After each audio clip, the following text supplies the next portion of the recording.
That my Last Duchess painted on the wall, looking as if she were alive. I call that piece a wonder now. Fra Pandolf's hands worked busily a day. And there she stands. Will't please you sit and look at her? I said Fra Pandolf by design, for never read strangers like you that pictured countenance, the depth and passion of its earnest glance, but to myself they turned, since none puts by the curtain I have drawn for you but I, and seemed as they would ask me, if they durst, how such a glance came there. So not the first are you to turn and ask thus.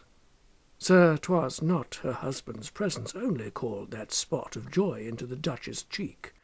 Perhaps Fra Pandolf chanced to say, "Her mantle laps over my lady's wrist too much," or "Paint must never hope to reproduce the faint half-flush that dies along her throat."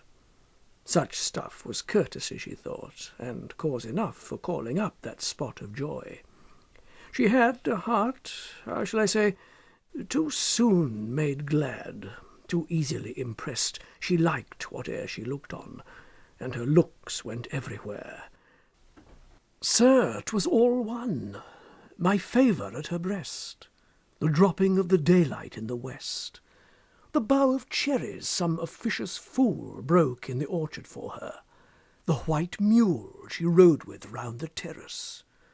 All and each would draw from her alike the approving speech, or blush at least.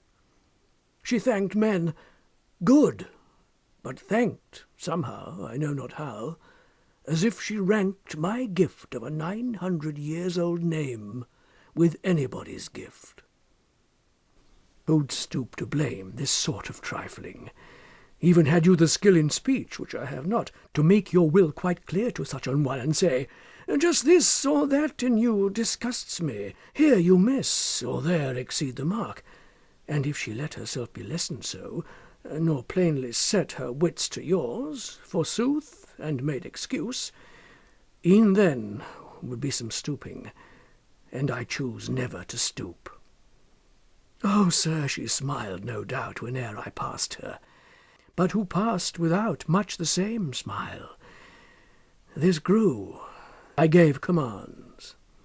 Then all smiles stopped together. There she stands, as if alive. "Will't please you rise?